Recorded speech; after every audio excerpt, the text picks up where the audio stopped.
Sahara Desert is the most renowned desert on Earth, second in size only to Antarctica. Though we don't typically think of ice-covered regions as deserts.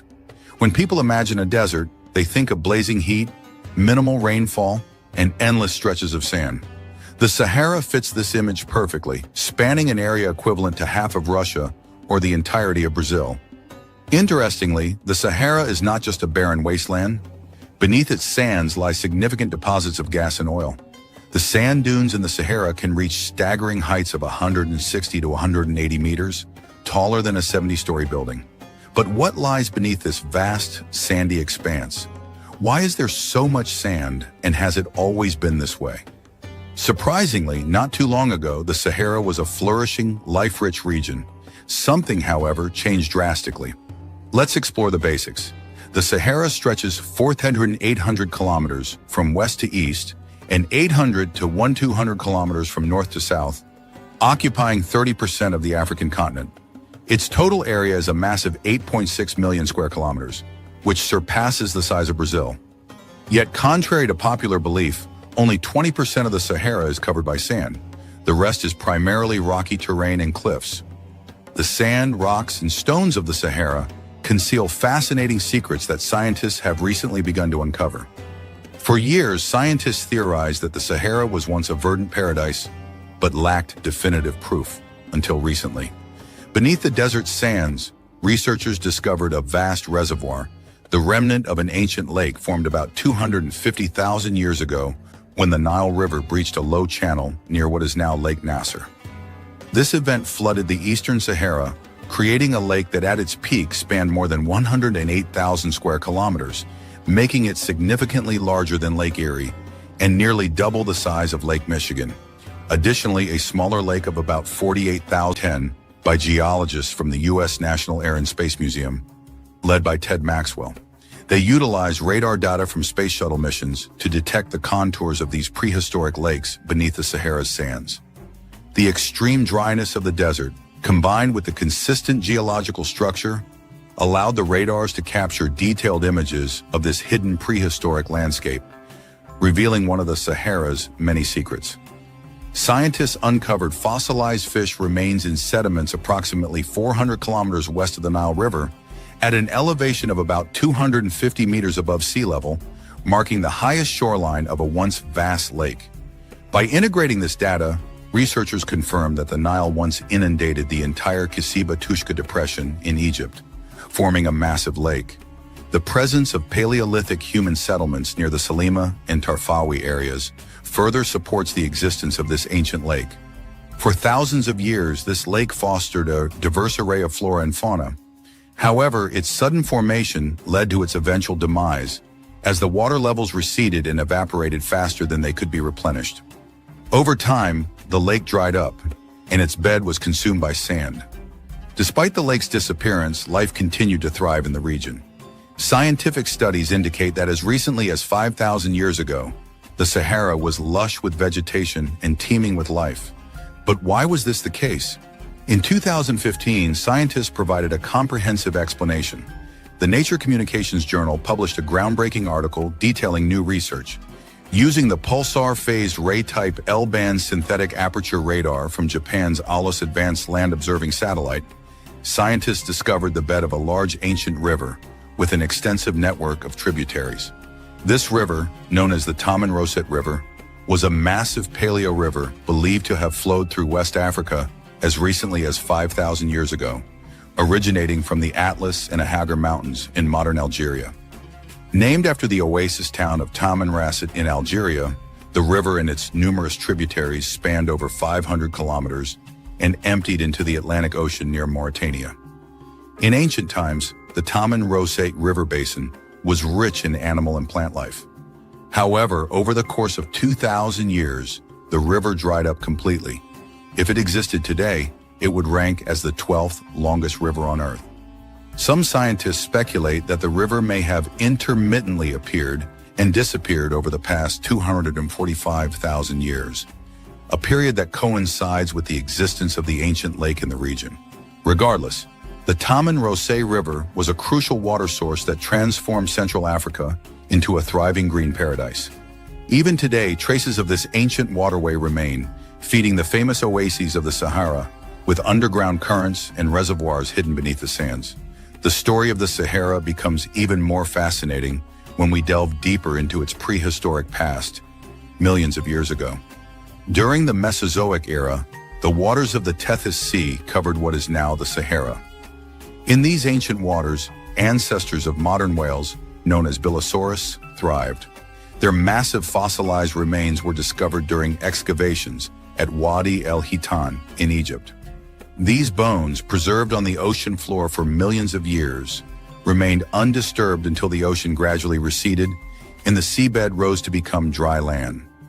Due to the abundance of fossils from this ancient ocean, the Sahara is sometimes referred to as the Valley of the Whales.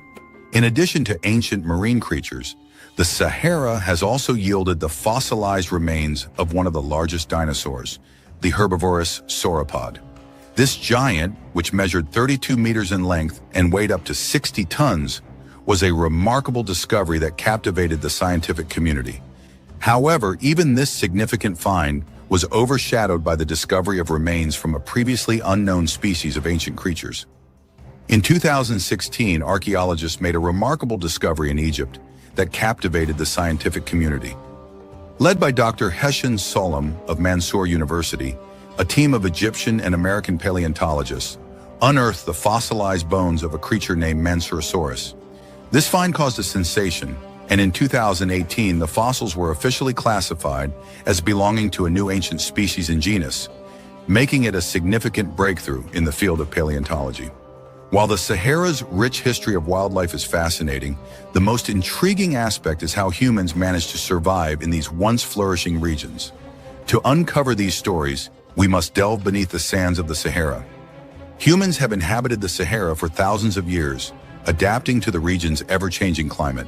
As conditions shifted, people migrated in and out, building and abandoning settlements over time. Archaeologists have discovered human remains that indicate several distinct communities once lived there, some of which had social structures more advanced than mere pastoralism. Regions like the Fayum lowlands, Nabta, and the Bir Kaseba oasis became habitable during periods of increased rainfall, allowing populations to flourish. Around the 10th millennium BC, people began migrating down the Nile and spreading across the eastern Sahara. By the 7th millennium BC, large socially organized settlements had developed in the area. Pottery found in Nabta, with the earliest examples dating to the 6th millennium BC, is adorned with intricate colored patterns, reminiscent of ceramics from the Nile Valley near Khartoum. These archaeological discoveries suggest that these communities had a more advanced level of social organization than those in the Nile Valley. Notably, several ancient megalithic structures have been uncovered in Nabta. These are believed to be archaeoastronomical monuments, similar to Stonehenge. One of these megalithic structures is thought to be a calendar circle, potentially one of the earliest in history. Astrophysicist Thomas J. Brophy and other scientists have proposed that these structures also had religious significance. Brophy suggests that the sacred symbols found in Nabta Playa date back to the 5th millennium BC, reflecting themes of great practical importance to nomadic life, such as cattle, water, death, the earth, the sun, and the stars. There are even more man-made structures of historical interest buried under the Sahara's sands. Among these are the fortresses built by the Garamantes, an ancient Saharan people mentioned by the historian Herodotus. The Garamantes inhabited much of the Sahara from around 200 BC to 700 AD, a time when the region was already a desert. Despite the harsh conditions, the Garamantes learned how to extract water from underground sources and built an extensive network of canals to irrigate their fields and farms, providing drinking water to their towns and fortresses. Their ingenuity allowed them to thrive in an environment that would have been uninhabitable for others. Three-dimensional satellite images allowed scientists to observe the smooth edges of ancient man-made channels concealed under the sands of the Sahara. Over time, as the climate became increasingly dry, these channels dried up, and the sands eventually swallowed the settlements. While speculation about extraterrestrial origins is the stuff of science fiction, the Sahara does preserve evidence of interplanetary events within its sands. One such relic is the rare mineral known as Libyan desert glass, found scattered across the barren dunes and rocky plateaus. Libyan desert glass, which consists of 98% silicon dioxide, SiO2, resembles ordinary broken glass with a yellow-green hue in various shades. This natural glass has been known since ancient times and was even used by the ancient Egyptians. One famous example is the scarab beetle amulet symbolizing fertility, which adorned Pharaoh Tutankhamun's medallion. This medallion was first discovered by British archaeologist Howard Carter during the excavation of Tutankhamun's tomb in 1922. The origins of Libyan desert glass remain a mystery. It has been dated to approximately 29 million years ago, but no definitive theory explains its formation. The prevailing hypothesis is that the glass was created by the intense heat generated during a meteorite impact on Earth. The glass contains high-temperature minerals like cristobalite, zirconia, ZrO2, and moissanite, SiC, which require temperatures exceeding 1,600 degrees Celsius to form, temperatures higher than those found in any naturally occurring igneous rock on Earth. Another theory, the comet hypothesis, suggests that Libyan desert glass could be the altered remnants of a comet's nucleus. However, this theory lacks sufficient evidence and has not gained widespread acceptance within the scientific community. Similarly, the meteorite impact hypothesis faced challenges due to the absence of nearby impact craters in most regions where Libyan desert glass is found.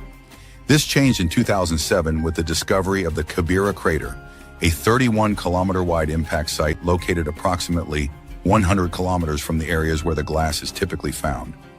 This crater may provide a plausible explanation for the origins of Libyan desert glass, although much remains to be studied. The Sahara Desert holds many more astounding secrets, one of the most remarkable being its transformation over time. In the distant past, this vast desert was a lush, green paradise, often compared to the Garden of Eden. Intriguingly, the Sahara might undergo a similar transformation in the future. According to Kathleen Johnson, an assistant professor of Earth System Science at the University of California, Irvine, the Sahara's green period, also known as the African humid period, was driven by changes in Earth's orbital rotation, a cyclical pattern that repeats every 23,000 years. Consequently, in as little as 10,000 years, the Sahara could once again become a verdant landscape. However, this prediction remains uncertain. The Sahara's fate, whether it transforms once more into a lush paradise or remains a desolate expanse, will be determined by our actions today. The sands of time continue to shift, and the future of this ancient land lies within our grasp. What comes next is a story yet to be told. Do we need deserts on the planet? Yes, we need deserts. Deserts might look like barren wastelands, but they are far from it. They host a wide variety of life, and though they're far apart, sand from the Sahara Desert is crucial for life in the Amazon rainforest.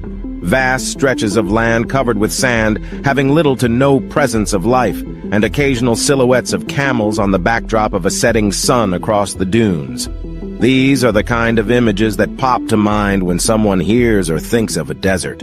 Regardless of the romanticism that these mental images possess, deserts are largely believed to be one of the most difficult places for any organism to live.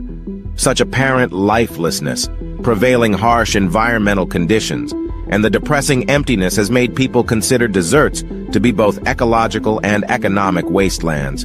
However, there is no dearth of reasons as to why deserts should be considered as unique geographical and ecological features on the planet, and why we should think of these ecosystems as critical to life as we know it. Let's explore that a little bit. What kinds of deserts do we have on Earth? To understand the importance of desert ecosystems, we first need to know the different types of landscapes that fall under this umbrella term. True deserts are often defined by the presence of certain environmental conditions, such as less than 25 centimeters of average annual rainfall and high levels of evaporation of water from the soil. Under such a definition fall a whole range of habitats, some more apparent as deserts than others. Deserts of the world are largely classified into 4 distinct categories. Coastal deserts. It's a no-brainer that coastal deserts are large stretches of sandy areas located next to a sea or ocean and are typically more prevalent on the west coast of the continents. For example, the Atacama Desert in South America. Hot and dry deserts. These are deserts that offer the harshest climatic conditions of all. These are huge patches of land with rolling sand dunes and annual rainfall of less than 0.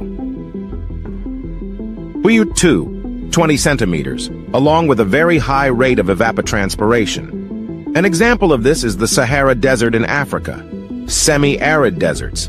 These are deserts with an average annual rainfall of 20 to 50 centimeters, which results in them being comparatively less arid and more favorable for vegetation than the previous category. The Great Basin Desert in North America is an example of this variety. Cold deserts. Unlike the others, these are deserts located in extremely cold areas, generally situated in higher latitudes with low rainfall and high aridity. That is the Gobi Desert in Central Asia. So what do deserts help support our ecosystem? Deserts are a home to animals. Deserts are mainly known for their sparse landscapes and lack of vegetation, but they also provide a home to many species that can't be found in other places, like the kangaroo rat and cactus wren. Deserts provide the perfect habitat for warm weather creatures to roam around without having to worry about finding food or shelter. It's not uncommon for desert animals to deal with high levels of starvation during the summer months when prey is hard to find. 91 mammal species, 319 bird species, and 67 lizard species call deserts their home. Deserts provide a home for plants. Deserts are home to more than 25% of all plant species found on the planet. Many plants have adapted to survive the dry climate, which often includes extremely high levels of sunlight, little rain or snowfall, and very sandy soils. Despite their bleak appearance, deserts are lush with plant life. They provide a home for cacti and other plants that have evolved to survive in the harsh climate. Deserts are a home to people. They are home to more than 2 billion people who rely on their ecosystem for food security.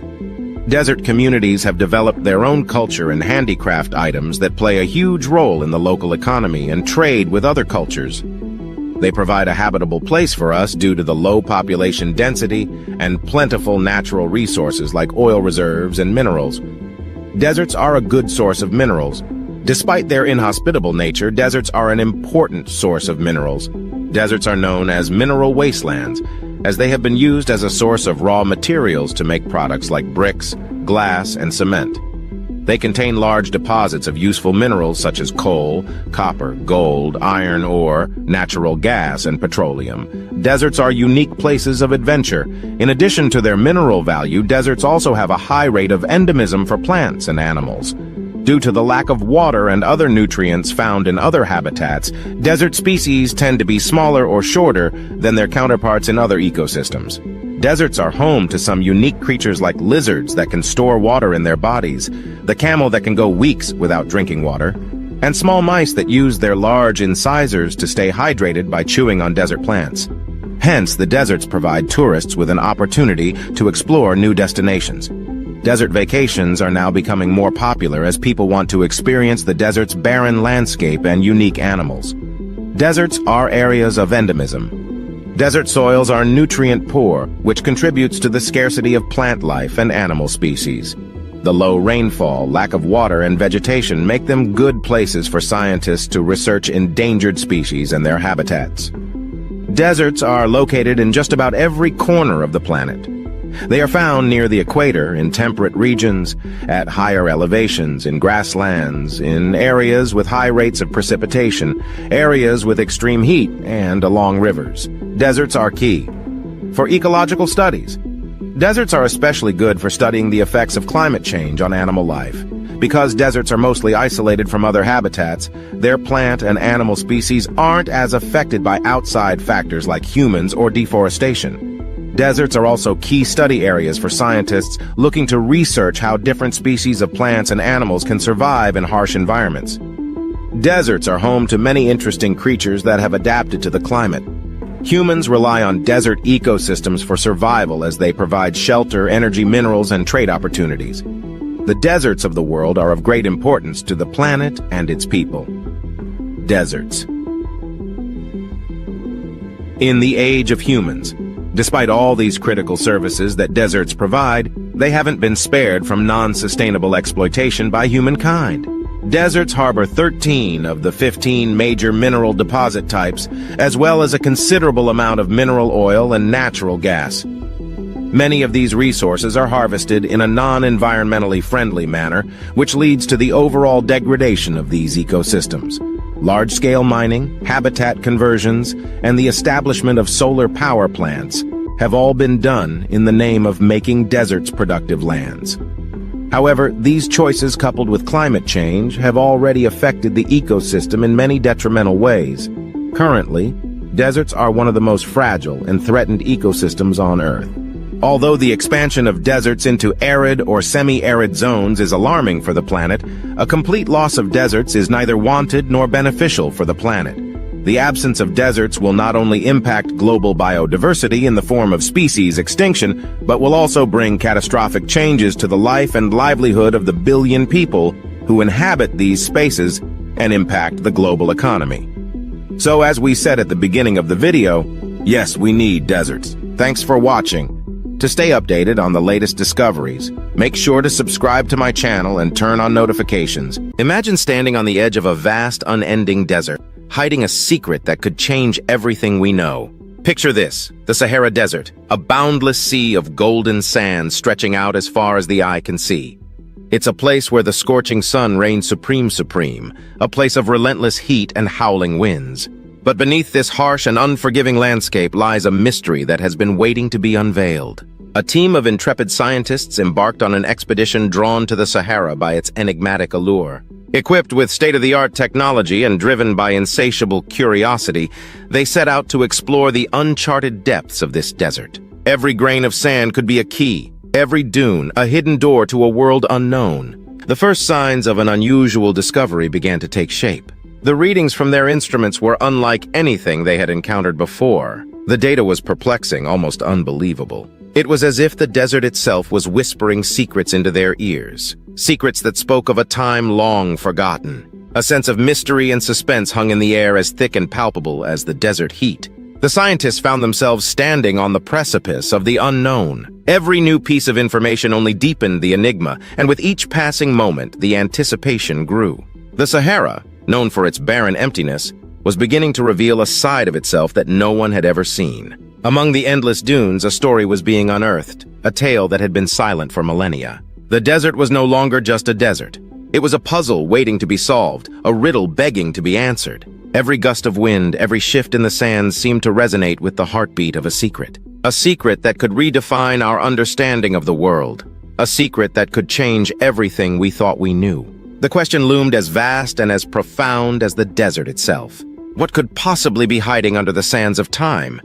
Beneath the relentless sun and shifting sands, a revelation was waiting to be unearthed. North, in the heart of the Sahara, where the arid dunes stretch as far as the eye can see, a team of intrepid scientists embarked on an expedition of unprecedented scale. Their mission was to probe the mysteries that lay beneath the desert's surface, deep within its ancient bosome. Days turned into weeks and weeks into months.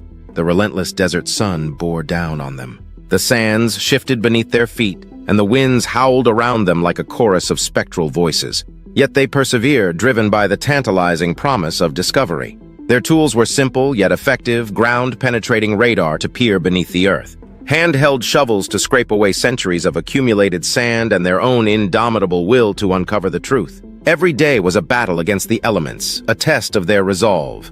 But the allure of the unknown, the thrill of the chase, kept them going. Then one fateful day, their efforts bore fruit. There, in the heart of the Sahara, they stumbled upon something that defied belief, something that challenged the very foundations of their understanding. Their initial reaction was one of disbelief. The readings on their instrument seemed impossible, the implications of their findings unthinkable. But as they delved deeper, the terrifying reality began to sink in. They had discovered something that had been lurking beneath the sands for millennia, waiting to be discovered. This was no ordinary discovery.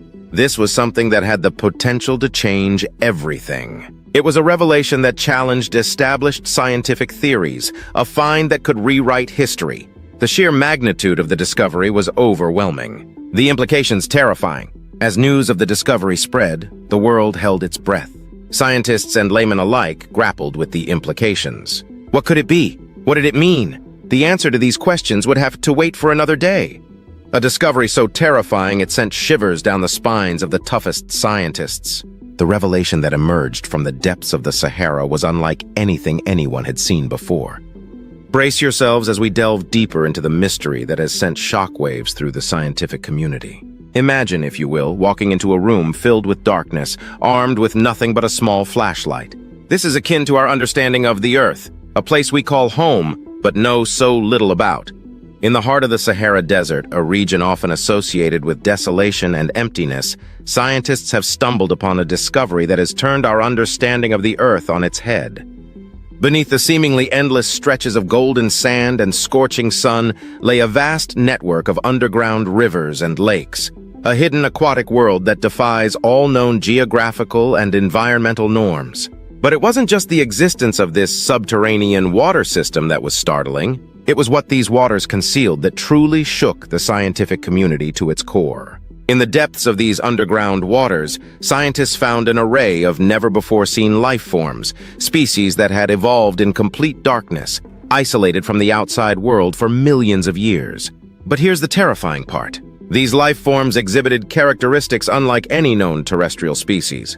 Their survival in such extreme conditions hinted at the possibility of life forms that could thrive in environments previously deemed inhospitable, even on other planets. The terrifying discovery was not just about the existence of an entirely new ecosystem, but what it implied. It suggested that life as we know it, life as we've defined it, might just be a drop in the ocean of possibilities. This discovery forced us to reconsider our understanding of life, pushing us into a realm of uncertainty and opening up a Pandora's box of existential questions. So what was initially a geological exploration turned into a biological discovery that challenged our very definition of life and our place in the universe. This was not just a discovery, it was a terrifying testament to the unknown depths of our planet.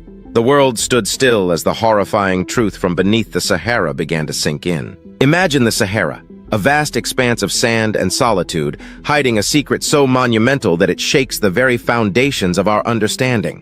Now, this secret is out in the open, sending shockwaves across the globe as we grapple with its implications. Leading scientists who have dedicated their lives to the study of our planet were left stunned. Renowned geologist Dr. Evelyn Stone likened the revelation to finding a new piece in the puzzle of Earth's history, a piece we didn't even know was missing. She went on to say, "This discovery has the potential to rewrite textbooks, to shift paradigms. It's not just a game changer, it's a whole new game."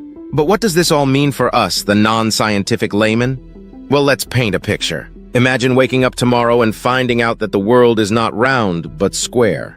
It's that level of paradigm shift. It's like discovering a new color that's been in front of our eyes all along, but we just didn't have the capacity to see it. It's like realizing that the Earth isn't the center of the universe, but just a tiny speck in the grand cosmic scheme of things. This discovery has the potential to change the way we view our place in the universe. It could lead to advancements in technology, to a deeper understanding of our past, and to a clearer vision of our future. However, it's not all roses and rainbows. With every discovery comes a new set of challenges. How do we adapt to this new understanding? How do we navigate the unknown territory that this revelation opens up?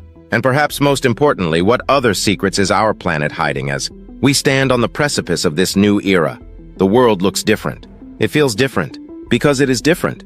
The Sahara, a once silent and unassuming desert, has spoken, and its voice has echoed across the world, leaving us with more questions than answers. The implications of this discovery were earth-shattering, changing everything we thought we knew. The terrifying discovery under the Sahara Desert has forced us to rethink everything. This isn't just a shift in perspective. It's a seismic jolt that's shaken the very core of our understanding, our knowledge, and our perception of the world we inhabit. This discovery, unearthed from the heart of the Sahara, has opened our eyes to a past we never knew existed. It has revealed secrets that have been buried for millennia, waiting silently under the desert sands, holding on to stories of civilizations that flourished and perhaps perished, and ecosystems that thrived in unexpected ways. What we once believed to be an arid, lifeless expanse has now been revealed as a canvas on which nature has painted vibrant scenes of life and evolution. This discovery is a testament to the fact that the Earth, our home, is an ever-changing entity, constantly evolving and transforming, often in ways we can't even begin to comprehend. The implications of this discovery are profound. It forces us to question our assumptions and biases. It compels us to look beyond what we see on the surface and delve deeper. It encourages us to be more curious, more inquisitive, and more open to the possibility that there is so much we don't know about our planet. In a way, this discovery is a humbling reminder of our place in the grand scheme of things. It's a wake-up call, urging us to respect and treasure our planet, to learn from its past and work towards a sustainable future. As we grapple with this new knowledge, we find ourselves at the threshold of a new reality. A reality that's filled with mysteries waiting to be solved, stories waiting to be told, and lessons waiting to be learned. As we stand on the brink of this new reality, one thing is certain. The world as we know it has been forever changed by the terrifying discovery under the Sahara Desert. The Amazon, with its lush landscapes and diverse wildlife, has long captivated explorers and scientists alike.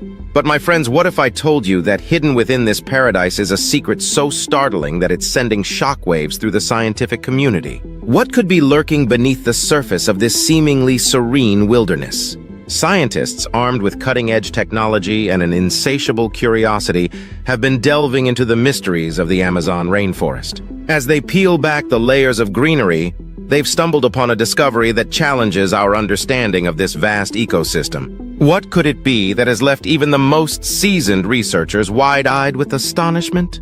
The answer lies in the microscopic world, a realm often overlooked in the grandeur of the Amazon. Beneath the towering trees and amidst the tangled undergrowth, a terrifying force has been silently at work.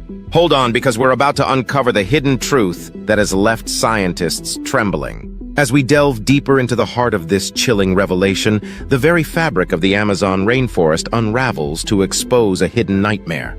Picture this.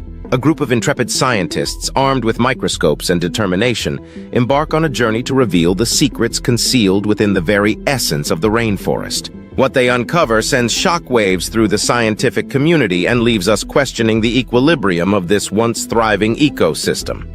We've been granted unprecedented access to the scientists at the forefront of this discovery, individuals whose faces mirror both fascination and fear. These are the men and women who, armed with scientific curiosity, ventured into the microscopic realm of the Amazon.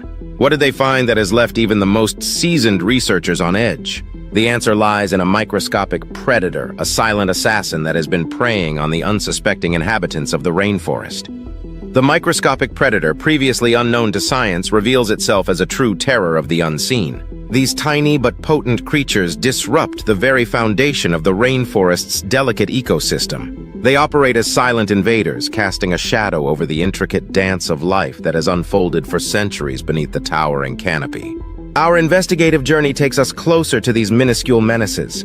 Imagine, if you will, a microscopic realm teeming with life and death struggles. These predators, with their insidious tactics, infiltrate the unsuspecting microcosm of the Amazon, preying on organisms essential to the equilibrium of the entire ecosystem. It's a biological war playing out on a scale invisible to the human eye. The implications of this discovery are staggering. The microscopic predators are not only adept hunters, but also masters of adaptation, seamlessly integrating themselves into the delicate web of life. The once harmonious interactions between organisms are now disrupted, with potential consequences that stretch far beyond the microscopic realm. The question echoes through the rainforest. Can this unseen terror be contained? Or are we witnessing the unraveling of an ancient balance? As the scientists delve deeper into the impact of these microscopic predators, a nightmarish scenario unfolds. Picture the potential cascading effects throughout the food chain, as these unseen assassins upset the balance between prey and predator, herbivore and carnivore. The very foundation of the Amazon's biodiversity is at stake. The consequences are dire and far-reaching. The intricate tapestry of life in the Amazon, woven over millions of years, is threatened by a force so small yet so potent. The balance that has allowed this ecosystem to thrive is now on the precipice. The question lingers. Can the Amazon, with its resilient spirit, withstand this microscopic onslaught, or are we on the brink of witnessing an irreversible transformation? As we process the shocking nature of this discovery, one cannot help but ponder the broader implications for the entire rainforest ecosystem. The microscopic predators have unveiled a new chapter in the Amazon's story, one that challenges our understanding and compels us to confront the fragility of this ancient paradise. Join us in the next segment as we explore the ripple effects of this discovery, delving into the interconnected web of life in the Amazon and the potential consequences for its future. As we process the gravity of this discovery, the implications are vast. How does the presence of this microscopic predator reverberate through the rainforest, affecting not only the inhabitants but also the very essence of this vital ecosystem? We've reached out to experts in ecology and environmental science to understand the ripple effect of this discovery. The interconnected web of life in the Amazon is delicate, and any disturbance can send shockwaves through the entire system. How will the introduction of this microscopic predator impact the biodiversity we hold so dear? Imagine a domino effect, a cascade of changes that could alter the very fabric of the rainforest.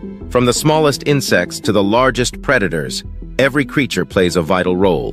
The question now becomes, can the Amazon adapt to this new threat? Or are we witnessing the beginning of a cataclysmic chain of events? Navigating the profound implications of this microscopic revelation, our voyage directs us to a critical juncture, the future of the Amazon rainforest. How will this revelation shape the destiny of this vital ecosystem?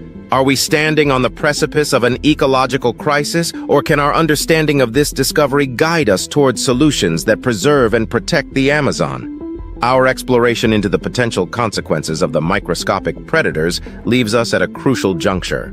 The Amazon, with its unparalleled biodiversity and ecological significance, is at a crossroads. To unravel this complex tapestry of life, we turn to experts on the front lines of conservation efforts, who are tirelessly working to safeguard the future of this irreplaceable ecosystem. We've engaged with dedicated individuals who have devoted their lives to understanding and preserving the Amazon. Their commitment is unwavering, but the challenges are monumental. How can we navigate the delicate balance between human activities and the needs of the rainforest? What solutions are being proposed to mitigate the impact of the microscopic predators and ensure the longevity of this natural wonder? The fate of the Amazon is intertwined with our collective actions. Conservationists stress the importance of preserving and restoring the habitats within the rainforest. Reforestation efforts, sustainable land use practices, and initiatives to curb deforestation are crucial components of the fight to protect the Amazon's fragile ecosystems. How can we, as stewards of the Earth, contribute to these efforts and make a positive impact? It's not just the responsibility of scientists and conservationists, it's a call to action for all of us. Every individual can play a role in protecting the Amazon and ensuring a sustainable future. By making conscious choices in our daily lives, supporting ethical and sustainable practices, and raising awareness, we contribute to the collective effort needed to preserve the lungs of our planet. However, the challenges facing the Amazon are not confined to national borders. The rainforest spans multiple countries, each with its unique set of circumstances and priorities. International collaboration becomes paramount. How can nations work together to address the threats facing the Amazon? What role does global cooperation play in ensuring the survival of this extraordinary ecosystem? Collaboration is the key. Governments, NGOs, and international organizations must unite to develop comprehensive strategies for the protection and sustainable management of the Amazon rainforest. The microscopic predators have underscored the fragility of this vast ecosystem, emphasizing the need for a coordinated global response. As we contemplate the future of the Amazon, one question looms large. Can we, as a global community, rise to the occasion and safeguard this invaluable treasure for future generations? The answer lies not only in scientific advancements, but in our collective will to enact meaningful change. The Amazon's destiny is in our hands, and the time to act is now. Let's draw inspiration from success stories where conservation efforts have made a difference. There is hope, and it lies in our ability to adapt, innovate, and commit to the preservation of our planet's most precious ecosystems. The Amazon, with all its mysteries and microscopic challenges, has endured for millennia. Now it calls upon us to be the guardians of its legacy. As we conclude this chapter of our journey into the heart of the Amazon rainforest, the path forward is clear. It requires collective responsibility, unwavering commitment, and a deep respect for the delicate dance of life within this ancient paradise. Thanks for watching. To stay updated on the latest discoveries, make sure to subscribe to my channel and turn on notifications. The Mariana Trench is the deepest oceanic trench on Earth and home to the two lowest points on the planet. The crescent-shaped trench is in the western Pacific, just east of the Mariana Islands near Guam. The region surrounding the trench is noteworthy for many unique environments, including vents bubbling up liquid sulfur and carbon dioxide, active mud volcanoes, and marine life adapted to pressures 1,000 times that at sea level. The Challenger Deep, in the southern end of the Mariana Trench, is the deepest spot in the ocean. Its depth is difficult to measure from the surface, but in 2010, the National Oceanic and Atmospheric Administration used sound pulses sent through the ocean and pegged the Challenger Deep D at 36,070 feet, 10,994 meters. A 2021 estimate using pressure sensors found the deepest spot in Challenger Deep was 35,876 feet, 10,935 m. Other modern estimates vary by less than 1,000 feet, 305 m. The ocean's second deepest place is also in the Mariana Trench. The Sirena Deep, which lies 124 miles, 200 kilometers to the east of Challenger Deep, is a crushing 35,462 feet deep, 10,809 m.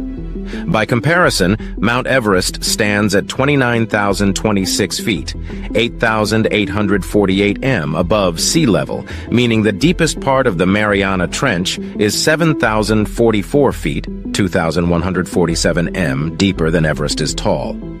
The Mariana Trench is 1,580 miles, 2,542 kilometers long, more than 5 times the length of the Grand Canyon. However, the narrow trench averages only 43 miles, 69 kilometers wide. Because Guam is a United States territory and the 15 northern Mariana Islands are governed by a U.S. Commonwealth, the U.S. has jurisdiction over the Mariana Trench. In 2009, former President George W. Bush established the Mariana Trench Marine National Monument, which created a protected marine reserve for the approximately 195,000 square miles, 506,000 square km of seafloor and waters surrounding the remote islands. The monument includes most of the Mariana Trench, 21 underwater volcanoes, and areas around 3 islands. What lives in the Mariana Trench? Recent scientific expeditions have discovered surprisingly diverse life in these harsh conditions. Animals living in the deepest parts of the Mariana Trench survive in complete darkness and extreme pressure, said Natasha Gallo, a doctoral student at the Scripps Institution of Oceanography, who has studied video footage from filmmaker James Cameron's 2012 expedition into the trench. Food in the Mariana Trench is extremely limited because the deep gorge is far from land.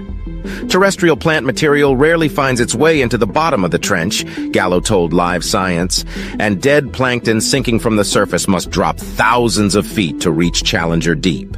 Instead, some microbes rely on chemicals, such as methane or sulfur, while other creatures gobble marine life that's below them on the food chain. The 3 most common organisms at the bottom of the Mariana Trench are xenophyophores, amphipods, and small sea cucumbers, holothurians, Gallo said. These are some of the deepest holothurians ever observed, and they were relatively abundant, Gallo said.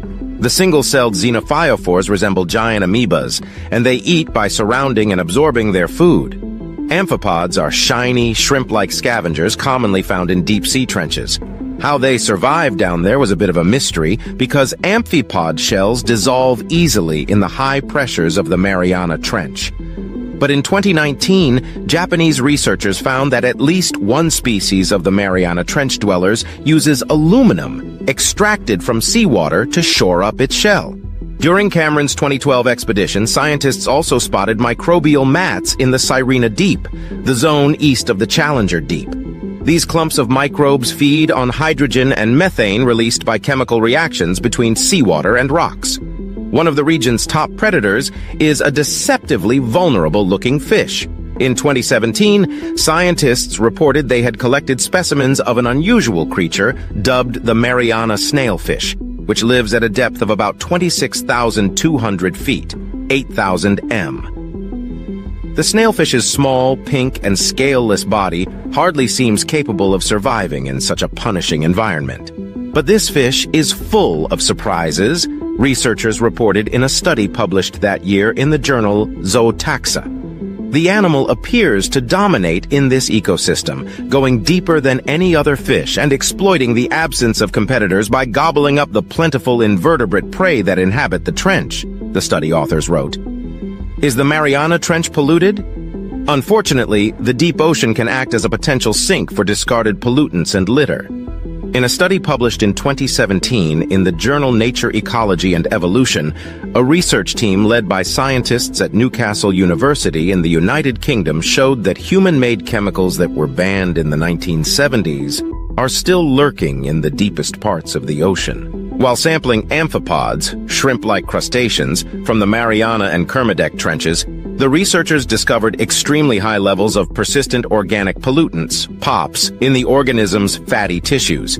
These included polychlorinated biphenyls, PCBs, and polybrominated diphenyl ethers, PBDEs, chemicals commonly used as electrical insulators and flame retardants, according to a study published in the journal Nature Ecology and Evolution. These poppies were released into the environment through industrial accidents and landfill leakages from the 1930s until the 1970s, when they were finally banned. We still think of the deep ocean as being this remote and pristine realm, safe from human impact, but our research shows that sadly this could not be further from the truth.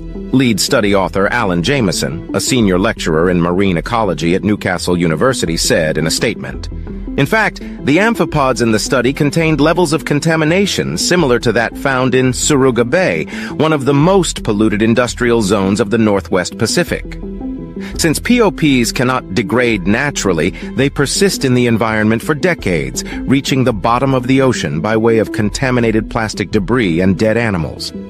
The pollutants are then carried from creature to creature through the ocean's food chain, eventually resulting in chemical concentrations far higher than surface-level pollution. The fact that we found such extraordinary levels of these pollutants in one of the most remote and inaccessible habitats on Earth really brings home the long-term, devastating impact that humankind is having on the planet," Jameson said in the statement. Nor is the Mariana Trench immune from the plastic pollution that invades the world's oceans. A 2018 paper in the journal Geochemical Perspectives found that microplastics were alarmingly common in the lowest waters of the Mariana Trench, indicating that these plastics filter through the ocean to concentrate at its deepest points. What scientists found in the Mariana Trench. Scientists exploring a marine trench near Japan were astonished to find a fish in one of the deepest parts of the ocean, at 8,336 meters, about 5 miles below the surface. The tadpole-shaped translucent creature is a type of snailfish, and it's probably the deepest fish anyone will ever find. They can't really go any deeper, says deep-sea scientist Alan Jameson of the University of West Australia, who led the team that made the discovery. The previous record holder, a juvenile snailfish seen in the Mariana Trench, was filmed at a depth of 8,178 meters in 2017.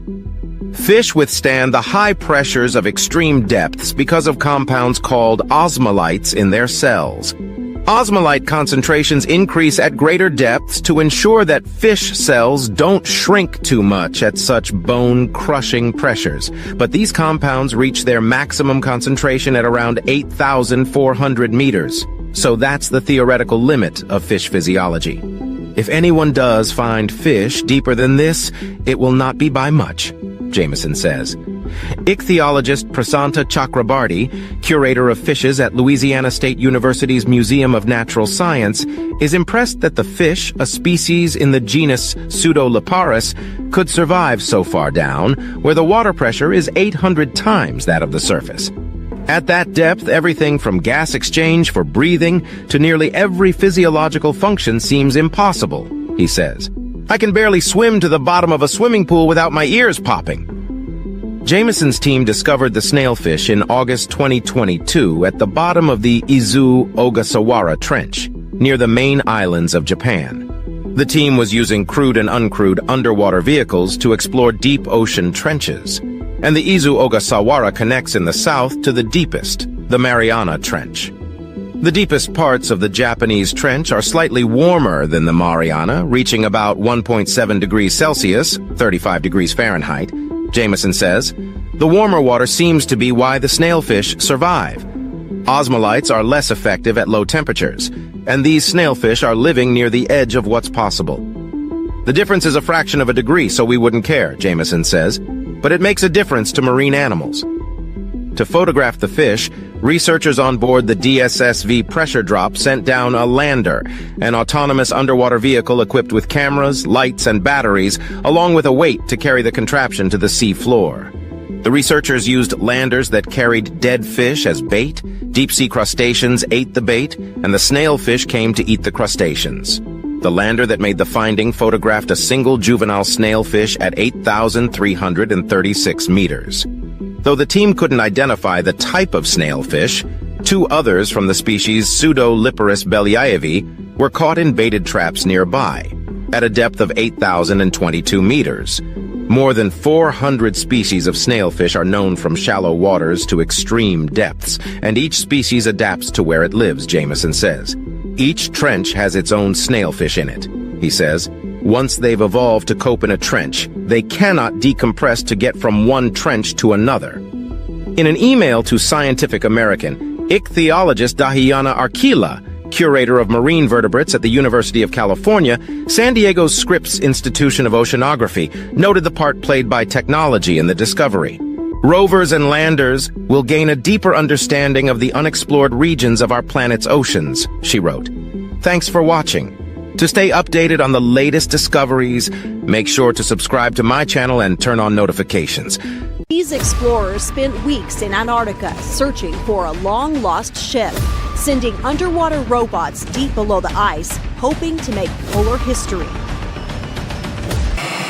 Have you ever wondered what secrets lie beneath Antarctica's ice? Imagine a place so remote and extreme that only a few brave scientists venture there each year, facing harsh conditions to uncover the unknown. So what exactly have they discovered? How do these revelations impact us? And what else might be lurking under the ice? Today we're diving into the heart of this frozen continent to reveal some of the most shocking discoveries made by scientists. This is a journey you won't want to miss. Antarctica is the southernmost continent in the world and a hotspot for scientific research. While some people enjoy planning cruises to Antarctica, those trips are something of a drive-by. The continent is actually inhabited by many scientists and researchers. Around 400 scientists spend the winter on this icy continent each year, and new discoveries in Antarctica are made every year. When these marine biologists, geologists, oceanographers, and geophysicists all work together, amazing discoveries take place. These scientists and researchers collect data, gather video footage, use radar technology, and embark on expeditions on and around Antarctica. There are plenty of discoveries constantly being made of the world's coldest desert and its surrounding seas. Some interesting recent scientific discoveries in Antarctica relate to the ozone layer, earthquakes, shipwrecks, and million-year-old DNA. Of course, as with any body of water, new things continue to unsurface throughout the Antarctic. From ships to treasures to new species, the Antarctic proves to be one of the most interesting oceans in the world. Researchers planned a colossal squid expedition. Scientists conducted a colossal squid exploration in December 2022 and were able to grab videos and photos of some of the rare species swimming far beneath the surface. While this discovery in Antarctica is still underway, it is a story regarding Antarctica worth knowing about. An international expedition of scientists is set to travel to Antarctica in December 2022 to capture video footage of the colossal squid. This type of squid is the largest invertebrate in the world. This expedition could reveal important information about the behaviors and habits of colossal squids, as well as information on animal life in Antarctica in general. This species was first discovered in 1925, so the goal of the scientists is to capture footage of this majestic creature before the 100-year anniversary of its discovery. The ozone hole above Antarctica is growing larger. The ozone layer's hole above Antarctica has grown larger, exposing the continent to warmer temperatures from the sun. This next discovery in Antarctica relates to the ozone layer, or the layer found in Earth's stratosphere that essentially protects the Earth from the sun's harmful UV rays. In the fall of 2022, scientists discovered that the hole in the ozone located above Antarctica is the largest it has ever been, with the hole measuring larger than the size of the entire United States. With global warming and a depleting ozone layer, many people worry about Antarctica's future. It makes you wonder what Antarctica would look like if all the ice melted. While scientists are worried about climate change, NASA scientist Paul Newman says that, in general, this hole in the ozone should hopefully grow smaller over time. Changing seasons were linked to change in ice sheet movement. Due to changing weather and seasonal climate, ice sheets have been moving through the Arctic at faster speeds. The glaciers in Antarctica are subject to ice draining and movement. The University of Cambridge researchers and Envio discovered in Antarctica during the fall of 2022 that these ice movements and draining are linked to changes in seasons. For example, it was revealed that during the Arctic summer, ice shelf movement and ice flow sped up by 15%. The scientific team used images from satellites to analyze ice flow and draw conclusions about the relation between the change in seasons and the change in ice movement. Earthquake swarms were detected in Antarctica. Scientists discovered earthquake swarms along the Shetland Plate and Antarctic Plate in 2020 and 2021. When people think of earthquakes, they likely picture the Ring of Fire, an area in the Pacific Ocean prone to tectonic plate friction. A series of earthquakes was recently discovered all the way in Antarctica, the southernmost continent. Scientists discovered earthquake swarms occurred along the Shetland Plate and Antarctic Plate. The swarms lasted from August 2020 all the way through February 2021. Within that time, around 85,000 earthquakes occurred. Scientists believe this series of earthquake storms was potentially caused by the eruption of a dormant volcano. An enormous icefish breeding colony was discovered. A massive group of icefish was found in 2021 near the Filchner ice shelf. In early 2021, scientists uncovered the largest known fish breeding colony by the Filchner ice shelf in the Antarctic Weddell Sea, containing 60 million nests. The team of scientists used a towed camera system to gather footage of the ice fish, which were located over 400 meters below sea level. The images provided by the camera system allowed the scientists to determine that the nests were created by Neopagitopsis iona, a species of icefish. These nests typically contain between 1,500 to 2,500 eggs each. The shipwreck of Shackleton's Endurance was uncovered. The infamous shipwreck Endurance was found in March 2022. There are so many unique facts about Antarctica and the continent's history, from its flora and fauna to the midnight sun. One interesting part of Antarctica's history is the sinking of the steam yacht Endurance in 1915. The ship belonged to explorer Ernest Shackleton, who survived the shipwreck and later passed in 1922. The ship was finally discovered in March 2022 by a South African polar research team. Researchers are overjoyed not only with the discovery, but the excellent condition Endurance is in. Sponges were found beneath the ice. In 2021-2022, sponges were found when people were drilling through Arctic ice, hitting a boulder. This incredible discovery from winter 2021-22 is thanks to marine biogeographer Hugh Griffith. The interesting thing is, Griffith was not even present during the discovery of the sponges. Geologists were drilling through ice in Antarctica and hit a boulder. This drilling process was recorded on camera, and when Griffith watched the video, he discovered sponge animals on the rock.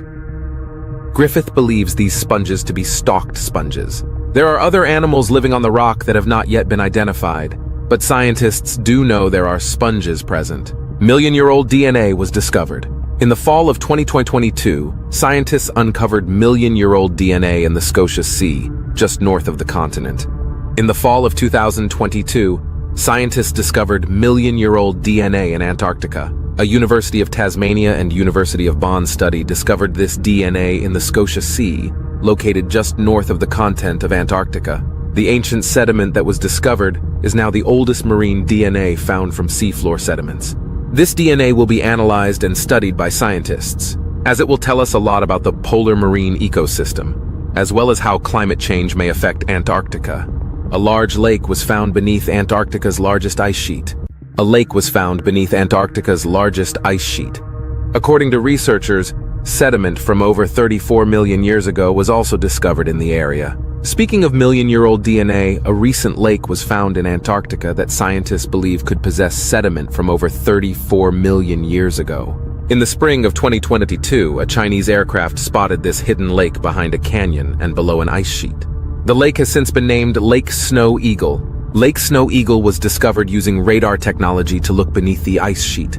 Finding this lake is extremely impressive, as scientists have been flying and using radar over the area for 3 years prior to the discovery. Hidden life was discovered under Antarctica's Larsen Ice Shelf. An underwater ecosystem was found in a river beneath the Larsen Ice Shelf. In June 2022, an underwater ecosystem was discovered in a river beneath the Larsen Ice Shelf in Antarctica.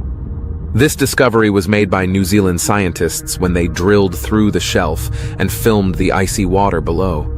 The video footage revealed shrimp-like creatures swimming about in their underwater habitat. Scientists noticed a groove in the ice shelf, noting that this unique shape meant there was a river running beneath the ice. Upon investigation, the creatures were found about 1,640 feet below the surface of the ice. The new deepest point was mapped. Scientists and oceanographers have recently mapped the Factorian Deep, the Arctic's current deepest point. The deepest point of the seafloor around Antarctica is called the Factorian Deep. In 2022, the most detailed view of these depths was given, with the ocean extending some 24,400 feet, which is 7,437 m. The Factorian Deep was only discovered in 2019, but it and its surrounding area have just been mapped. The deep covers a large area, and it is hoped the research will lead to the discovery of new hotspots for marine life. Seemingly impossible phytoplankton blooms. Phytoplankton blooms have been found in the deeper waters of Antarctica. There is still much to learn about the life that calls the waters around Antarctica home. One of the seemingly impossible discoveries was that of a phytoplankton blooming deep in the ocean. It was found in both of the world's polar regions. Previously, it had been thought there wasn't enough light there for the phytoplankton to survive. Now it seems that algae can thrive with as little as 1% of the light found on the surface. Bye-bye iceberg. One of the world's largest icebergs, A76A, has decided to leave the Arctic, breaking away from its once stationary positioning. Climate change is having a big impact on parts of Antarctica's ice sheets, leading to some of them breaking up. It was found that the world's largest iceberg, called A76A, has decided to leave Antarctica. Satellite imagery shows it floating up in the mouth of the Drake Passage and has begun its journey away from Antarctica. The hunk of ice is around 84 miles long and 16 miles wide. Clues to the survival of microbes under the ice. New evidence shows that microbes feast on ancient carbon, which has been exposed through climate change. It has been a mystery how microbes manage to survive in lakes deep under the ice of Antarctica. But now, new evidence and new discoveries in Antarctica are helping to shed light on that, revealing that the microbes feast on ancient carbon. Scientists have found the bacteria in a buried lake in West Antarctica are feeding on carbon that seawater left behind thousands of years ago. Not all the ancient mysteries of Antarctica date back to the dinosaurs. Some date back to the last ice age. A buried flying saucer, really. A saucer-shaped discovery was made in Antarctica, with one being found by explorers in the water. This one is, of course, a joke. No alien flying saucers have ever been discovered in the ice in Antarctica, nor are they likely to ever be discovered. If one would like to find a flying saucer, one will need to somehow get into Area 51. There are certainly enough little green man-themed restaurants and shops in Roswell, New Mexico, to convince passers-by that an unfortunate flying saucer met its end in the remote American town. The hole in the pole grew deeper. A large hole in the Antarctic Ocean was recently discovered. Something that has been interesting for scientists for many years is the mysterious hole that was found in the South Pole, aka Antarctica.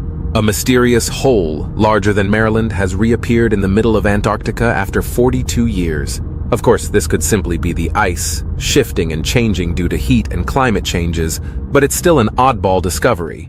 Generally, holes without ice or land don't make their way into a busy Antarctic region, so this is certainly something to keep an eye on. Furthermore, the hole was the largest ice break observed in that region for decades, spanning a whopping 13,000 square miles in size.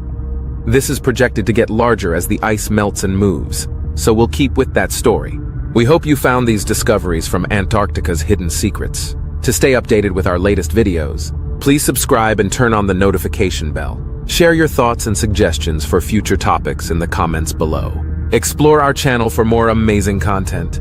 Thanks for watching, and until next time. Mars has captivated humans since we first set eyes on it as a star-like object in the night sky. Early on, its reddish hue set the planet apart from its shimmering siblings, each compelling in its own way, but none other tracing a ruddy arc through Earth's heavens. Then, in the late 1800s, telescopes first revealed a surface full of intriguing features, patterns, and landforms that scientists at first wrongly ascribed to a bustling Martian civilization. Now, we know there are no artificial constructions on Mars, but we've also learned that, until 3.5 billion years ago, the dry, toxic planet we see today might have once been as habitable as Earth. Since the 1960s, humans have set out to discover what Mars can teach us about how planets grow and evolve, and whether it has ever hosted alien life. So far, only uncrewed spacecraft have made the trip to the Red Planet, but that could soon change. NASA is hoping to land the first humans on Mars by the 2030s, and several new missions are launching before then to push exploration forward. Here's a look at why these journeys are so important, and what humans have learned about Mars through decades of exploration. Why explore Mars? Over the last century, everything we've learned about Mars suggests that the planet was once quite capable of hosting ecosystems, and that it might still be an incubator for microbial life today. Mars is the fourth rock from the Sun, just after Earth. It is just a smidge more than half of Earth's size, with gravity only 38% that of Earth's. It takes longer than Earth to complete a full orbit around the Sun, but it rotates around its axis at roughly the same speed. That's why 1 year on Mars lasts for 687 Earth days, while a day on Mars is just 40 minutes longer than on Earth. Despite its smaller size, the planet's land area is also roughly equivalent to the surface area of Earth's continents, meaning that, at least in theory, Mars has the same amount of habitable real estate. Unfortunately, the planet is now wrapped in a thin carbon dioxide atmosphere and cannot support Earth-like life forms. Methane gas also periodically appears in the atmosphere of this desiccated world, and the soil contains compounds that would be toxic to life as we know it. Although water does exist on Mars, it's locked into the planet's icy polar caps and buried, perhaps in abundance, beneath the Martian surface. Today, when scientists scrutinize the Martian surface, they see features that are unquestionably the work of ancient flowing liquids, branching streams, river valleys, basins, and deltas. Those observations suggest that the planet may have once had a vast ocean covering its northern hemisphere. Elsewhere, rainstorms soaked the landscape, lakes pooled, and rivers gushed, carving torrents into the terrain. It was also likely wrapped in a thick atmosphere capable of maintaining liquid water at Martian temperatures and pressures. Somewhere during Martian evolution, the planet went through a dramatic transformation, and a world that was once rather Earth-like became the dusty, dry husk we see today. The question now is, what happened? Where did those liquids go? And what happened to the Martian atmosphere? Exploring Mars helps scientists learn about momentous shifts in climate that can fundamentally alter planets. It also lets us look for biosignatures, signs that might reveal whether life was abundant in the planet's past, and if it still exists on Mars today. And the more we learn about Mars, the better equipped we'll be to try to make a living there, someday in the future. Past missions, major discoveries. Since the 1960s, humans have sent dozens of spacecraft to study Mars. Early missions were flybys, with spacecraft furiously snapping photos as they zoomed past. Later, probes pulled into orbit around Mars. More recently, landers and rovers have touched down on the surface. But sending a spacecraft to Mars is hard, and landing on the planet is even harder. The thin Martian atmosphere makes descent tricky, and more than 60% of landing attempts have failed. So far, 4 space agencies, NASA, Russia's Roscosmos, the European Space Agency, ESA, and the Indian Space Research Organization, ISRO, have put spacecraft in Martian orbit.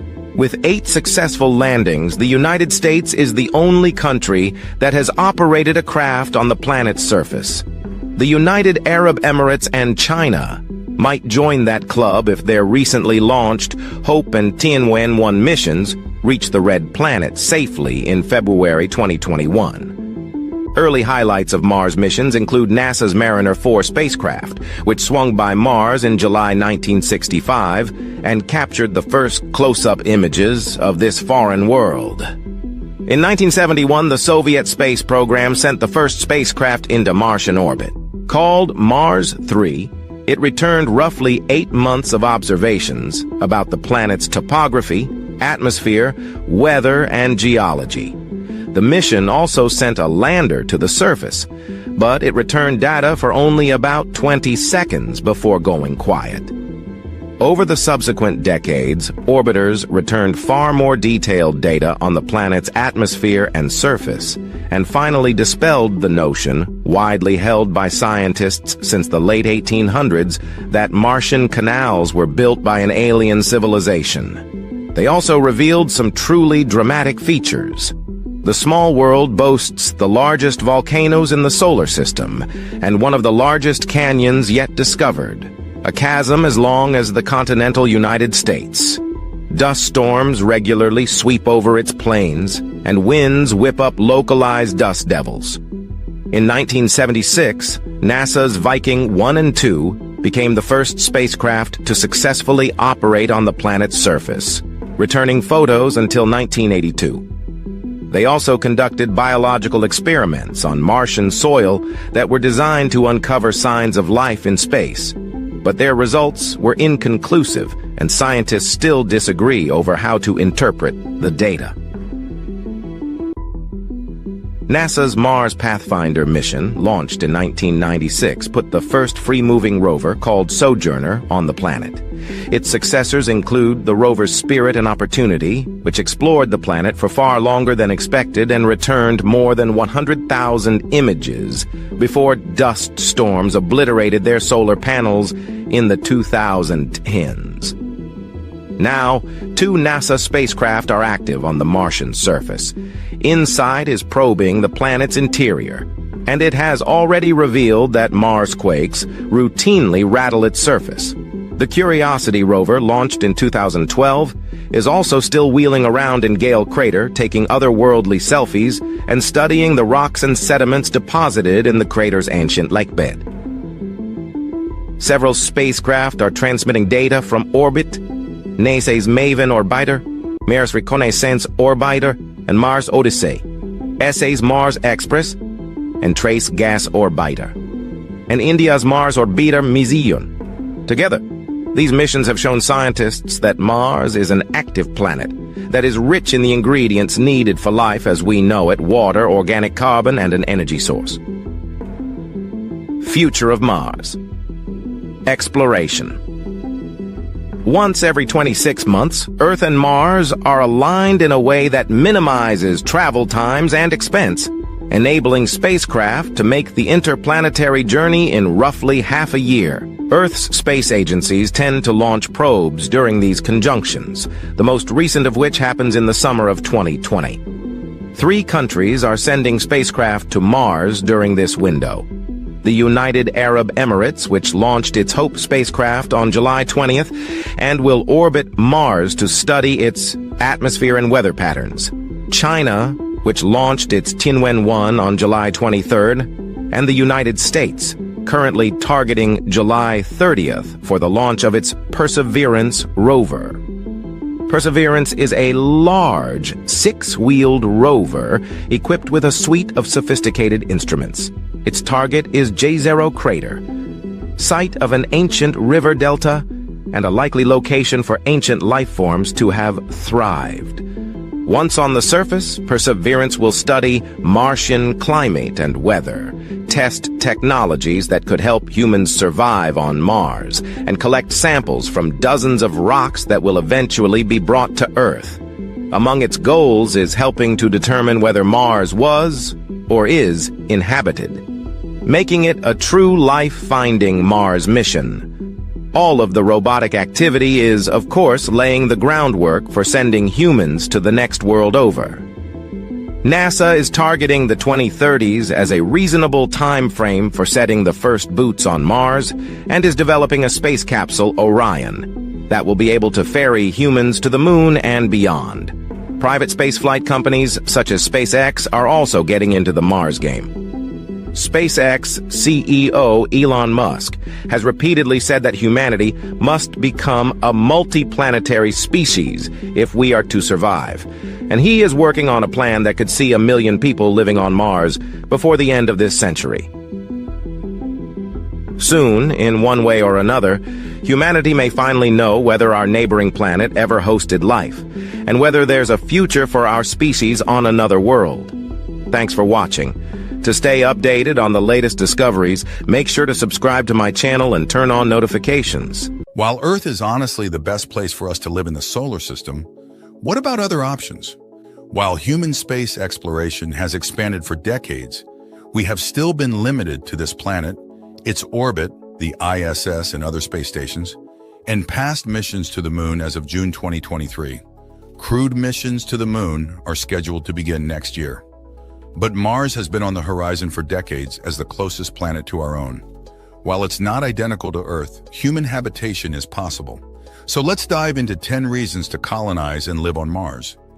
As the closest planet to home, Mars sits at an average of about 140 million miles, 225 million kilometers, but varies widely with the closest approaches at about 39, 63 million miles, 62, 101 million kilometers apart, and the opposition when both are at aphelion can be 249 million miles, 401 million kilometers apart. To make the fastest and most efficient trip, space agencies plan for a launch window around the closest approaches, but they also have to consider options like fuel efficiency, and so they might choose to use gravity assists around other astronomical objects like Venus, Earth, or the Moon to speed up the spacecraft, which makes the exact travel time a little more complicated.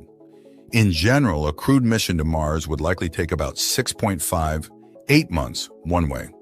While that's a long time to be in space, it's short compared to any other destination. This makes Mars the most reasonable next destination in space after the Moon for human space exploration.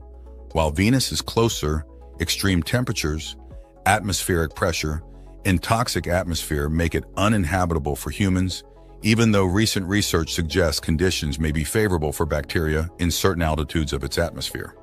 In fact, NASA's upcoming crewed missions to the Moon are actually much bigger than simply lunar colonization. They are the stepping stones for sending humans to Mars by the 2040 ES. In addition, many private space exploration companies like SpaceX have expressed interest in or even goals to send humans to Mars in the near future as well. So let's dive in. What are 10 reasons to colonize and live on Mars? The search for life off Earth. Knowing whether or not life existed or exists beyond Earth is a fundamental question in our understanding of our planet, our solar system, our universe, and even ourselves. As the closest planet to us, Mars is a prime destination to explore this question. In addition, it is the most similar planet to us in the solar system. In fact, evidence suggests Mars used to be covered in water, warmer, and hosted a thicker atmosphere which would make it a much more potentially habitable environment in its past. There is even a theory that life on Earth could have come from rocks rich with microorganisms ejected from Mars and landed on Earth, the Mars life theory. Martian rocks have been found on Earth as meteors from asteroids and the Moon have, though none of these contain signs of life. Human colonization of Mars would increase the chance of finding evidence of past or even current life on another planet. Understanding the surface of Mars and its evolution. Studying the surface of Mars will help us uncover clues about this past, its evolution to its present-day state, and possibly even our own future. If Mars used to be like Earth, then Earth's future may look like Mars. Studying the evolution of its surface can help us understand if it is a potential future for Earth, which provides vital information in our stewardship of the planet for the next several decades and even centuries. Testing ground and launch pad for future human space exploration. If we can colonize and live on Mars, it will allow us to test further human space exploration, helping us to develop better and safer technology that could be used in more hostile environments like those further out in the solar system or asteroids. In addition, Mars has about 38% the gravity of Earth, requiring spacesuits to weigh us down and move effectively on the surface, which means that it would be easier to launch a spacecraft from Mars than it would be from Earth in terms of escaping the planet's gravity.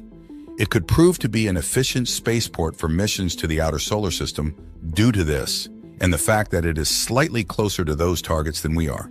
Develop new technologies. Exploration has always fueled innovation, especially with technology. Many common objects in daily life today, like GPS, medical diagnostic tools, wireless technology, cordless power tools, sports bras, diapers, solar panels, camera phones, and the rumble strips on the highway are because of space exploration. Many medical innovations have come from NASA's research, such as implantable heart monitors, invisible braces, computerized insulin pumps, and artificial limbs. The continual robotic exploration of Mars has fueled innovation in robotics, geology, coding, communications, and more.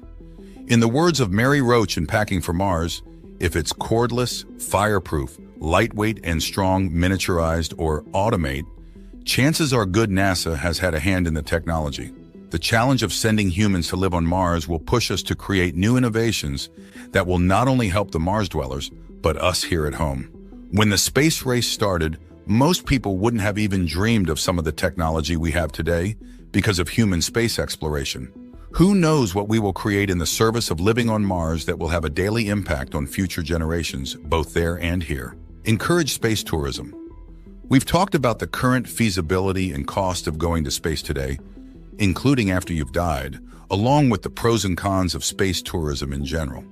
We are already sending humans into space at an increasing rate and lower costs, though it's often still out of reach for the average person as of 2023. The goal of colonizing Mars fuels innovations in space tourism and vice versa. As we plan for and eventually send the first humans to Mars, their innovations and tests of these technologies will help us improve space tourism closer to home, making it more accessible and safer for everyone. Just as the airplane used to be an extravagance only for the wealthy, space tourism will become more and more available to the average person as human space exploration continues. Offer space mining opportunities. The idea of mining minerals and chemical compounds from astronomical objects like the moon, asteroids, and planets has been suggested and studied time and time again, especially to fill the growing needs of the technology sector. Whether this truly solves our issue of non-renewable resources or simply elongates our timeline is another matter. However, colonizing Mars could help us better understand how to safely and efficiently harvest valuable materials on the Martian surface and beyond. One of the pieces of equipment on the Perseverance rover, the Mars Oxygen Experiment, or MOXIE, is working on converting Martian carbon dioxide into oxygen and is paving the way to help humans live and work on Mars. Advancing science in general. There are the obvious areas of scientific advancement from human space exploration that have already been discussed: search for life, planetary evolution, technology, etc. But the beauty about science is that it's all interconnected. When we push the boundaries of one area of science, we often make discoveries that impact other areas of science. Exploring and living on a planet other than our own will help us better understand astronomy, physics, and geology, as well as less expected areas such as biology, neurology, and psychology, as humans have to deal with living in isolation, not just from people, but from many of the comforts of life we have become accustomed to. Another point to note is that many advocate that scientific discovery would happen much faster if humans were on Mars as opposed to just robots. While robots can do an immense amount of research, there is something special about the human brain and its ability to make connections and be creative, ensuring our survival. An obvious reason that is often brought up when discussing sending humans to and colonizing Mars is using it as a second home. If we have humans on planets other than Earth, it provides us with a backup home, so to speak, if something were to happen to Earth. If a meteor like the one that took out the dinosaurs collided with Earth, Having humans on Mars would preserve our species. We also know that side effects of human advancement have negatively impacted the environment, which could make human life more difficult or even impossible in the future. Having Mars as a second option to slowly move people to could help preserve our species, though many advocate we shouldn't doom Mars to the same fate by colonizing it before we understand how to care for our own planet sustainably. While Mars has many differences that would make life difficult for humans, that is the atmosphere, lower gravity, lack of easy, reliable access to water, etc., it is the best option in the solar system currently. Advancing as a species, just as exploration fuels all kinds of scientific discovery, it can help us as a species to advance and become better in a variety of ways. It inspires generations young and old to pursue new career paths. It forces us to consider our humanity and our home. It forces us to reconsider philosophy. When we better understand the solar system and the universe, it helps us better see just how special our corner of space is and helps us see our similarities instead of our differences in terms of other humans. Political and economic leadership in changed space exploration is fueled by policy, and in turn, a country can be fueled by space exploration. The space race is proof that space exploration impacts the politics and economy of a nation and its relationships with other nations. Since space exploration fuels innovation, the country that makes it to Mars will also see political and economic benefits that the other countries may not, or at least not for some time. When we invest in exploration, we invest in our future, which creates economic and political opportunities. As a result, especially in recent years, the prospect of going to Mars has become more tangible and exciting. Both space agencies and private space companies currently have plans to send humans to Mars in the coming decades. While many may offer the counter-argument that we have enough problems here on Earth to focus on before simply moving those problems to another planet, colonizing Mars would provide a number of beneficial impacts for science, innovation, and society. We as a species and as individual nations will have to make the decision concerning its importance in the coming decades. But as of now, there is interest in at least sending people to the Red Planet. Time will only tell how those decisions pan out.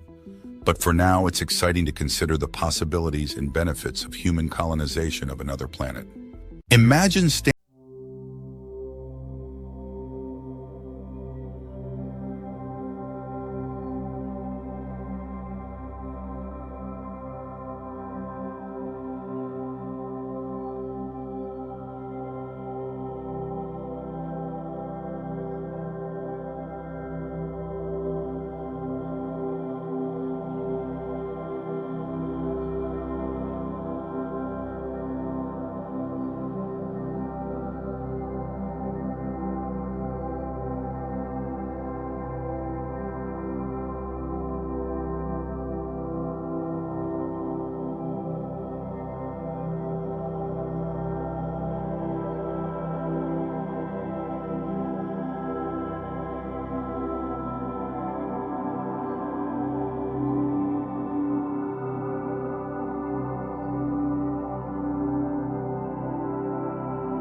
a disaster of unprecedented scale, affecting millions of lives and causing widespread destruction. In the short term, a Yellowstone supervolcano eruption would have dramatic and far-reaching global consequences. One of the most immediate effects would be a significant drop in global temperatures, known as a volcanic winter.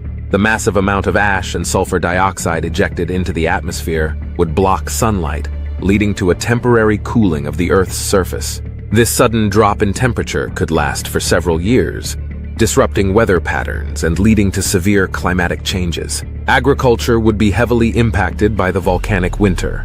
The reduction in sunlight and lower temperatures would shorten growing seasons and reduce crop yields worldwide. This would lead to food shortages and increase the risk of famine, especially in regions already vulnerable to food insecurity. The economic impact would be severe, as agricultural production declines and food prices skyrocket. Transportation would also face significant disruptions. The ash cloud would pose a major hazard to aviation, grounding flights, and disrupting global air travel. This would affect not only passenger travel but also the transportation of goods, leading to supply chain interruptions. The resulting economic losses from grounded flights and disrupted trade would be substantial.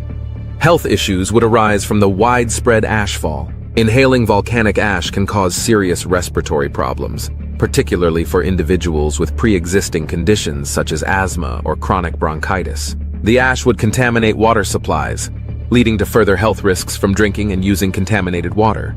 The environmental impact would extend beyond immediate destruction. Acid rain, formed from sulfur dioxide in the atmosphere, would damage forests, crops, and aquatic ecosystems. This environmental degradation would have long-term consequences for biodiversity and ecosystem services. Overall, the short-term global consequences of a Yellowstone supervolcano eruption would be profound, affecting climate, agriculture, transportation, health, and the environment, leading to a cascade of challenges that the world would need to address urgently.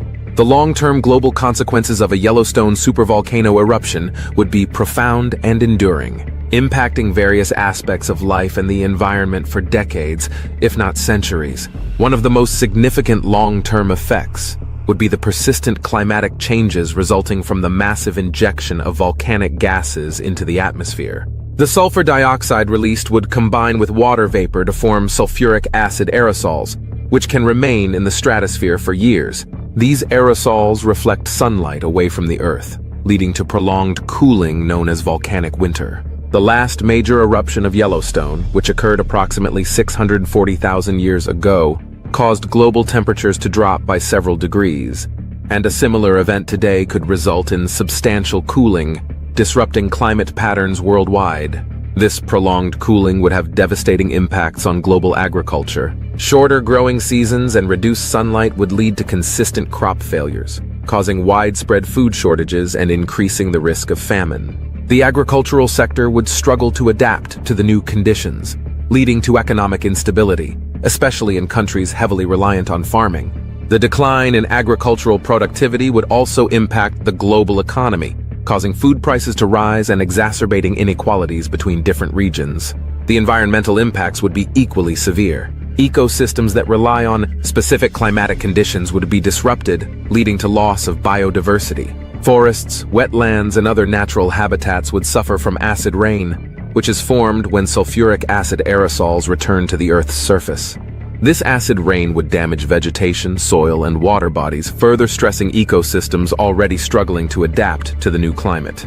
The long-term recovery of these ecosystems would be slow, and some species might face extinction if they cannot adapt quickly enough. Human health would be another critical area affected by the eruption. The volcanic ash that blanketed large areas would continue to pose respiratory risks long after the initial eruption. Chronic respiratory conditions could become more common, particularly in regions closest to the eruption. Additionally, the contamination of water supplies with ash and acidic compounds would pose ongoing health risks, requiring significant resources to manage and mitigate.